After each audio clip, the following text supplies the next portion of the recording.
আসসালামু আলাইকুম ওয়া রাহমাতুল্লাহি ওয়া বারাকাতুহু। 2 নম্বর ইলতিজামু শারঈল্লাহ ওয়াল আমাল সালেহ।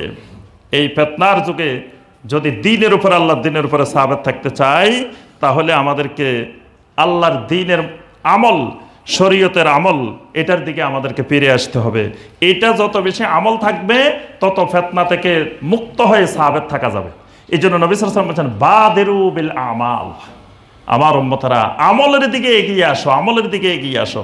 আজকে দেখা যায় আমল নাই, দেখা যায় আমল শূন্য, কিন্তু দলবাজি, ফেরকাবাজি চরম আকারে। দেখবেন সমাজে আপনার নামাজ পড়ে না, সালাত কায়েম করে না 5 ওয়াক্ত, তারাই দেখবেন দ্বীনের বড় ধারক বাহক। তারাই দেখবেন মাযহাবি লা মাযহাবির প্রশ্ন তোলে।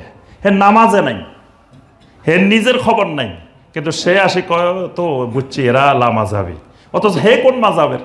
সে তো নামাজে পড়ে না, সে তো হানাফিও না, শাফিও না, মালিকিও না, হাম্বলিও না।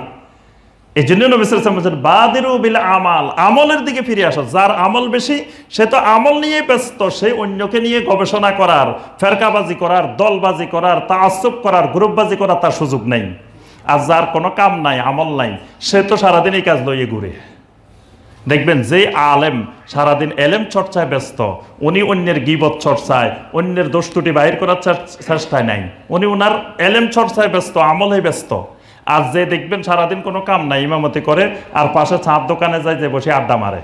অনেক ইমাম সাহেব আছে, আমার নিজের চোখে দেখছি, ঢাকা শহরে দেখছি, যে সারাদিন চা দোকানে দেখি, সারাদিন অমুক দোকানে দেখি, সারাদিন। তো এই পড়ালেখা করে কখন, কি করে, কোন সময়? ওই দেখি যে বেশি বেশি দল পাকায়, যে ও ওই মসজিদে বুঝছি এটা মনে হয় আলে হাদিস মসজিদ, ও এই মসজিদ মনে হয় লা মাযহাবি, ও ওই মসজিদ মনে হয় এটা, ওই অমুক এইটা, অমুক এটা। মানে তার কাজে 24 ঘন্টা এটা, কারণ বেকারের মাথা শয়তানের দোকান। এই জন্য নবী সাল্লাল্লাহু আলাইহি ওয়াসাল্লাম বলেছেন, বাদিরু বিল আমাল। যখন এরকম ফিতনা শুরু হয়ে যাবে, তখন আমলে ব্যস্ত হয়ে যাও, তাহলে আর অন্য কিছু চিন্তা করার সুযোগ থাকবে না।